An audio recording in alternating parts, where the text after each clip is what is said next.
Hi friends, నేను మీ సీతా మహాలక్ష్మి. ఈనాటి కథలకి స్వాగతం. ఈరోజు మనం వెర్రి వెంకన్న అనే చందమామ కథని చెప్పుకుందాం. పూర్వం గౌరయ్యపాలెం అనే గ్రామంలో వీరన్న, వీరమ్మ అనే దంపతులు ఉండేవారు. వారు తల్లిదండ్రులు లేని ఒక పిల్లవాడిని చేరదీసి పెంచుతుండేవారు. ఆ పిల్లవాడి పేరు వెంకన్న. వెంకన్న పాపం వట్టి వెర్రిబాగులవాడు. వీరన్న తన ఇంట్లో పనిపాట్లన్నీ వెంకన్న చేత చేయించుకునేవాడు. ఒక రోజున వీరన్న భార్య వీరమ్మ వెంకన్నని బజారుకు పోయి ఒక 100 మామిడి పళ్ళు పట్టుకురమ్మంది. వెంకన్న మామిడి పళ్ళు కొనుక్కుని కొట్టువాడిచ్చిన రసీదు కూడా బుట్టలో పెట్టుకుని ఇంటికి వస్తున్నాడు. కొంత దూరం వచ్చేసరికి వాడికి ఆ పళ్ళలో ఒక పండు తినాలని నోరూరింది. వెంటనే ఒక పండు తీసుకుని, ఇన్ని పళ్ళలో ఒక్క పండు తగ్గితే మా వీరమ్మ గారికి ఎలా తెలుస్తుందిలే అనుకుని తిని మిగతా పళ్ళు తెచ్చి వీరమ్మకిచ్చాడు. వీరమ్మ పళ్ళు లెక్కబెట్టి చూసుకుంది. ఒక పండు తగ్గింది. నువ్వేమైనా కాజేసి తిన్నావేరా అని అడిగింది. నేను ఒక పండు తిన్నమాట నిజమే గానండి, మరి మీకెలా తెలిసింది అమ్మగారు అని అడిగాడు వెంకన్న. ఎలా తెలిసిందేమిట్రా, నీ మొహం రసీదే చెబుతోంది పో, ఇక ముందెప్పుడు దొంగతనం చెయ్యకు అని చీవాట్లు పెట్టింది. మరికొన్ని రోజులు గడిచినాయి. వీరమ్మ మళ్ళీ వెంకన్నని బజారుకు పంపింది పళ్ళు పట్టుకురమ్మని. వెంకన్న పళ్ళు కొనుక్కుని తిరిగి వస్తూ ఇలా అనుకున్నాడు. కిందటిసారి రసీదు బుట్టలో ఉండటాన నేను ఒక పండు తిన్న సంగతి రసీదు చూసి వీరమ్మ గారితో చెప్పింది. ఈసారి దీన్ని మట్టిలో పూడ్చిపెట్టి అది చూడకుండా తింటాను. ఇలా అనుకుని వెంకన్న కొట్టువాడిచ్చిన రసీదును మట్టిలో పాతిపెట్టి దాని మీద తన కాలుతో మూసిపెట్టి బుట్టలోవి 2 పళ్ళు గబగబా తిని తర్వాత మళ్ళీ రసీదు తీసుకుని మిగతా పళ్ళతో ఇంటికి తిరిగి వచ్చాడు. వీరమ్మ మళ్ళీ రసీదు ప్రకారం పళ్ళని లెక్కపెట్టింది. 2 తక్కువైనాయి. ఏరా వెధవా, ఈసారి కూడా కాజేసి తిన్నావా ఏమిటి? 2 పళ్ళు తక్కువైనాయి అని అడిగింది. వెంకన్న తెల్లబోయాడు. అమ్మగారు, సగం దూరం వచ్చేసరికి ఆకలి వేసిందండి, అందుచేత 2 పళ్ళు తిన్నాను. అది సరే గానియండి, నేను రసీదుని మట్టిలో కప్పిపెట్టి అది చూడకుండా తిన్నాను గదా, ఈసారి మీకెలా తెలిసిందండి అని అడిగాడు. ఓరి వెర్రి వెధవా, ఈసారి రసీదే చెప్పిందిరా అని వీరమ్మ ఇక నుంచి నిన్ను బజారుకి పంపనులే, ఇంట్లో పనులే చేస్తూ అఘోరించు అని కసిరింది. ఇలా ఉంటుండగా ఒక రోజున వీరమ్మ వెంకన్నని పిలిచి, ఒరే, మన ఇంటి చుట్టూ ఒక మాయదారి పిల్లి తిరుగుతూ ఉంది. మన కోడిని పిల్లల్ని అది ఎత్తుకుపోకుండా జాగ్రత్తగా చూస్తూ ఉండు అని చెప్పింది. వెంకన్న సరేనని తల ఊపి ఆ రోజల్లా జాగ్రత్తగా కోడిని దాని పిల్లల్ని చూస్తూ ఉన్నాడు. కానీ ఆ రాత్రి నిద్ర వచ్చే వేళకి కోడిపిల్లలన్నిటి కాళ్ళకి కలిపి ఒక తాడు కట్టి ఆ తాడు తను పడుకున్న మంచం కోడుకు కట్టి నిశ్చింతగా నిద్రపోయాడు. ఓ రాత్రి వేళ పిల్లి వచ్చి ఆ తాడు కాస్త కొరికి కోడిపిల్లల్ని ఎత్తుకుపోయింది. తెల్లవారి వీరమ్మ లేచి చూసుకుంటే కోడిపిల్లలు లేవు. ఏరా వెంక, కోడిపిల్లలేవిరా అని అడిగింది. ఏమోనండి, రాత్రి పడుకోబోయేటప్పుడు వాటన్నింటి కాళ్ళకి కలిపి ఒక తాడు కట్టి నా మంచం కోడికి కట్టాను. మరి పిల్లి ఎత్తుకుపోయింది అన్నాడు. ఓరి నీ తెలివి మండ, తాడు కట్టినంత మాత్రాన పిల్లి ఎత్తుకుపోకుండా ఊరుకుంటుందట్రా అని మళ్ళీ చీవాట్లు పెట్టింది. అలాగే వెంకన్న ఎప్పుడూ ఏదో ఒక తెలివి తక్కువ పని చేస్తూ ఎప్పుడూ వీరమ్మ చేతిలో చీవాట్లు తింటుండేవాడు. అప్పుడప్పుడు దేహశుద్ధి కూడా జరుగుతుండేది. మరికొన్నాళ్ళు గడిచినాయి. వీరమ్మ కడుపుతో ఉంది. ఆమె పుట్టింటివారు సూడిదలని చెప్పి ఆమెకి ఒక బుట్టెడు సున్ని ఉండలు, ఒక బుట్టెడు చలిమిడి పంపారు. ఈ సంగతి వెంకన్నకి తెలిస్తే వాడు అదంతా ఎక్కడ మింగిపోతాడోనని వీరమ్మ ఆ 2 బుట్టలు ఉట్టి మీద పెట్టి వెంకన్నని పిలిచి, "ఒరేయ్! ఆ ఉట్టి మీద బుట్టలోది విషం. ఏదో తినేదనుకుని తినేవు సుమా! చెప్పా పెట్టకుండా చస్తావు" అని చెప్పింది. మళ్ళీ మామూలుగా రోజూ తిట్లు, దెబ్బలు తప్పటం లేదు వెంకన్నకి. చివరికి ఒకరోజు వాడికి ప్రాణం మీద విసుగెత్తింది. ఇలా బ్రతకడం కంటే చావటం మంచిది. అమ్మగారు ఉట్టి మీద విషం ఉందని చెప్పారు కూడా. అది కాస్త తినేశానంటే ఇవాల్టితో నాకు ఈ బాధలు తప్పుతాయి అనుకున్నాడు. వెంటనే ఎవ్వరూ లేకుండా చూసి ఉట్టిలో ఉన్న 2 బుట్టల్లో ఉన్న చలిమిడి, సున్ని ఉండలు 2 చేతులా తినటం మొదలుపెట్టాడు. ఇంతలోకే వీరన్న అక్కడికొచ్చాడు. వీరన్నని చూసి గాబరా పడ్డాడు వెంకన్న. వీరన్న, "ఏమిట్రా అలా ఉక్కిరిబిక్కిరవుతున్నావు" అని అడిగాడు. నోట మాట రాకపోవడం వల్ల వెంకన్న నీళ్లు కావాలని చేత్తో సైగ చేశాడు. వెంటనే వీరన్న నీళ్లు తెచ్చి ఇస్తే అవి తాగి తెప్పరిల్లుకుని వెంకన్న ఇలా చెప్పాడు. "ఏం లేదండీ, నా బ్రతుకు రోజురోజుకీ అధ్వాన్నం అయిపోతోంది. ఏ రోజు తిట్లు తినంది లేదు. అంచేత ప్రాణం మీద విసుగెత్తి చద్దామనిపించింది. ఉట్టి మీద విషం ఉందని అమ్మగారు చెప్పారు.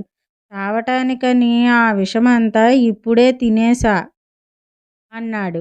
వీరన్నకేమీ అర్థం కాలేదు. వెంటనే భార్యని పిలిచి, "ఏమే, ఉట్టి మీద విషం ఉందని చెప్పావుటేమిటి" అని అడిగాడు. వెంటనే వీరమ్మ ఉట్టికేసి చూస్తే అక్కడేముంది, ఖాళీ బుట్టలు 2 ఉట్టి కింద పడేసి ఉన్నాయి. "ఓరి నీ కడుపుడకా! నీతో ఏది చెప్పినా చావుగానే ఉందిరా" అని ఆవిడ జరిగిందంతా భర్తతో చెప్పింది. అంతా తెలుసుకుని వీరన్న కడుపు చెక్కలయ్యేట్టు నవ్వాడు. మరికొన్నాళ్ళు గడిచినాయి. వీరన్న కొడుకు పెరిగి పెద్దవాడయ్యాడు. ఇప్పుడు వీరన్న కొడుక్కు పెళ్ళి. వీరన్న తన చుట్టపక్కలతో 2 ఎడ్ల బండ్ల మీద పెళ్ళికూతురి వారి ఊరికి రాత్రి భోజనాలయ్యాక బయలుదేరారు. వెంకన్న కూడా బయలుదేరాడు. అప్పుడు వీరన్న వెంకన్నని పిలిచి, "ఒరేయ్! నువ్వు బళ్ళ వెనకాలే నడిచి వస్తూ ఉండు. ఏ బండిలోంచి కూడా ఒక్క పూచిక పుల్ల కింద పడకుండా 1000 కళ్ళతో చూస్తూ ఉండాలి సుమా" అని చెప్పాడు. వెంకన్న సరేనన్నాడు. బళ్ళలో అంతా గాఢనిద్రలు పోతున్నారు. వెంకన్న మాత్రం బళ్ళ వెంట నడిచి వస్తున్నాడు.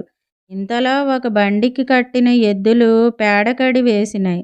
వెంకన్న ఆ చీకట్లో అది పేడకడి అని తెలియక దాన్ని ఎత్తి జాగ్రత్తగా బండిలో నిద్రపోతున్న వారి తలల కింద పెట్టి తిరిగి బళ్ళ వెంట నడుస్తున్నాడు. మరి కాసేపటికి మరో బండి ఎద్దులు పేడకళ్ళు వేసినాయి.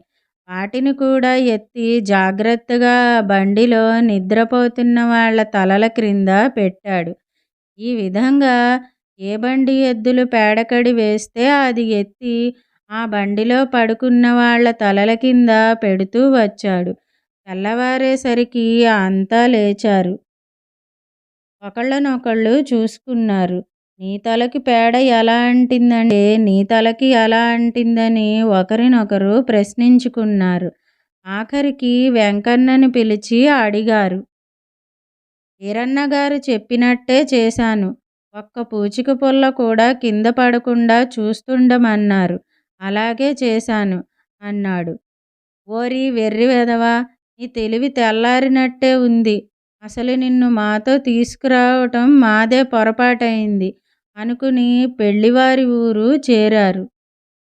పెళ్ళికొచ్చిన వారంతా చేరి వెంకన్నని కోతిని ఆడించినట్లు ఆడించారు. పెళ్ళి ఆఖరు రోజున అందరితో పాటు వెంకన్నకి కూడా పెళ్లివారు కొత్త బట్టలు పెట్టారు. వెంకన్న ఆ బట్టలు కట్టుకుని అక్కడ ఒక నిలువుటద్దం ఉంటే దాంట్లో చూసుకున్నాడు. తన మామూలు వెర్రి మొహానికి ఇప్పుడు అద్దంలో కనబడుతున్న మొహానికి చాలా తేడా కనిపించింది. ఇంకేముంది, తల్లి తండ్రి లేని వెంకన్నని ఎక్కడో వదిలి వీడినెవడినో కొత్త మొహాన్ని ఇక్కడికి తెచ్చారు బాబూ అని రాగాలు తీయటం మొదలుపెట్టాడు. ఇది విని ఇంటిల్లిపాది వచ్చి వెంకన్న చేత ఆ బట్టలు విప్పించి మామూలు బట్టలు కట్టించి మళ్ళీ అద్దంలో చూపించారు. అప్పటికి స్థిమితపడ్డాడు మన వెర్రి వెంకన్న. పెళ్ళి అయ్యాక మళ్ళీ ఎవరిళ్ళకు వాళ్ళు చేరుకున్నారు. ఒకసారి పెళ్ళికూతురు వారి క్షేమ సమాచారాలు తెలుసుకురమ్మని వెంకన్నని పంపారు. వెంకన్నని పంపేటప్పుడు వీరమ్మ ఇలా చెప్పింది: ఒరేయ్, నోటికి వచ్చిందల్లా వాగబోకు, ముక్తసరిగా 3 మాటలు మాట్లాడి వచ్చెయ్యి అని. వెంకన్న పెళ్ళికూతురు వారి ఇల్లు చేరుకున్నాడు. వాళ్ళు వెంకన్నకి కాళ్ళు కడుక్కోటానికి నీళ్ళిచ్చి, అక్కడ మా వాళ్ళంతా క్షేమంగా ఉన్నారా అని అడిగారు. ఉన్నారు అని జవాబు చెప్పాడు వెంకన్న. వర్షాలు బాగా ఉన్నయ్యా అని అడిగారు. ఉన్నయ్ అని జవాబిచ్చాడు. పంటలు బాగా పండుతున్నాయా అని అడిగారు. పండుతున్నయ్ అన్నాడు. తర్వాత ప్రశ్న, మా అల్లుడు కులాసాగా ఉన్నారా అని అడిగారు. వీరమ్మ తనని 3 మాటల కంటే ఎక్కువ మాట్లాడవద్దని చెప్పింది గనుక వెంకన్న ఈ 4వ ప్రశ్నకి ఏమీ జవాబు చెప్పకుండా బెల్లం కొట్టిన రాయిలా కూర్చున్నాడు. మా అల్లుడు కులాసాగా ఉన్నారా అని మళ్ళీ అడిగారు. కానీ ఈసారి కూడా వెంకన్న నోరు తెరిచి జవాబు చెప్పకపోయేసరికి ఇంటిల్లిపాదికి అనుమానం వేసింది. ఒకవేళ తమ అల్లుడికి ఏమీ జబ్బు చేయలేదు గదా అని. అంచేత, ఏం నాయనా మాట్లాడవెందుచేత, మా అల్లుడికి ఏమైనా జబ్బుగా ఉందా అని అడిగారు. కానీ 4వ మాట మాట్లాడితే ఏమి కొంప మునుగుతుందోనని వెంకన్న ఈసారి కూడా ఏమీ సమాధానం చెప్పలేదు. ఇది చూసి ఇంటిల్లిపాది ఏడుపులు పెడబొబ్బలు మొదలుపెట్టారు. వెంకన్న తను వాళ్లతో పాటుగా ఏడవటం మొదలెట్టాడు. ఇది చూసి తమ అల్లుడు చనిపోయే ఉంటాడని, అందుచేతనే ఆ సంగతి చెప్పలేక వెంకన్న ఇంతసేపు ఎన్ని ప్రశ్నలు అడిగినా జవాబు చెప్పక చివరికి తమతో పాటు ఏడుస్తున్నాడని తేల్చుకున్నారు. ఇంకేం, నీకెంత కర్మం వచ్చిందే తల్లి అంటూ పాపం ఆ పెళ్ళికూతురు మెళ్ళో మంగళసూత్రం అవి తెంపివేసి అంతా ఆ పిల్ల చుట్టూ చేరి ఒకే గోలగా ఏడవటం మొదలెట్టారు. వెంకన్నకి ఇదేమీ అర్థంగాక చల్లగా మళ్ళీ తన ఊరు తిరిగి వచ్చి వీరమ్మతో జరిగిందంతా చెప్పాడు. అంతా విని వీరమ్మ వెంకన్న మీద మండిపడింది. ఒళ్ళు వాచేదాకా చితగ్గొట్టి, ఇక నుంచి నిన్ను బయటికి పంపిస్తే ఒట్టే, ఇంట్లోనే పడి చావు అని 4 తిట్టి, పెళ్ళికూతురు వారి ఊరికి ఇలా జరగడానికి వెంకన్న వెర్రిబాగులతనమే కారణమని కబురు చేసింది. ఇది విన్న పెళ్ళికూతురు తరపు వారు కడుపు చెక్కలయ్యేట్టు నవ్వుకున్నారు. మరికొన్ని రోజుల తర్వాత ఒకనాడు వీరన్న వీరమ్మ కొడుకుతో సహా పెళ్ళికూతురు వారి గ్రామం ప్రయాణమయ్యారు. ఇంటి దగ్గర కాపలాగా వెంకన్నని ఉంచి వీరన్న వెంకన్నని పిలిచి, ఒరేయ్ వెంకు, మేము తిరిగి వచ్చే వరకు జాగ్రత్తగా ఇల్లు చూసుకుంటూ ఉండు, ఒక్క చీమ కూడా దూరకూడదు అని చెప్పాడు. అలాగే చూస్తానండి అన్నాడు వెంకన్న. వీరన్న వాళ్ళు వెళ్ళిపోయిన మర్నాడు వెంకన్న వరండాలో పడుకున్నాడు. ఒక గోడ మీద చీమల బారులు తీర్చిపోతున్నాయి. ఒక్క చీమను కూడా ఇంట్లోకి దూరనివ్వకూడదని మా వీరన్నగారు అంత ఇదిగా చెప్పి వెళ్ళారు. ఇప్పుడిన్ని చీమలు బారులు తీర్చిపోతున్నాయి, ఎలాగా అని ఆలోచించాడు. వెంటనే వెంకన్నకి ఒక ఆలోచన తట్టింది. లేచి వెళ్ళి ఆ చీమలనన్నింటినీ చంపిపారేయటం మొదలెట్టాడు. కానీ ఎన్నింటిని చంపినా ఇంకా కొత్తగా చీమలు వస్తూనే ఉన్నాయి. ఇలా కాదు, ఇంటికి నిప్పంటిస్తే సరి, చీమలన్నీ ఒక్కటి కూడా లేకుండా మాడి చస్తాయి అనుకుని ఇంటికి నిప్పు అంటించాడు. ఇల్లు తగలబడుతుంటే దాంట్లోని కర్ర, గిర్ర చిటపటమంటుండటం విని చీమలే అలా చిటపటమని చస్తున్నాయనుకుని వెంకన్న చాలా సంతోషించాడు. ఇల్లంతా కాలి బూడిద అయిపోయింది.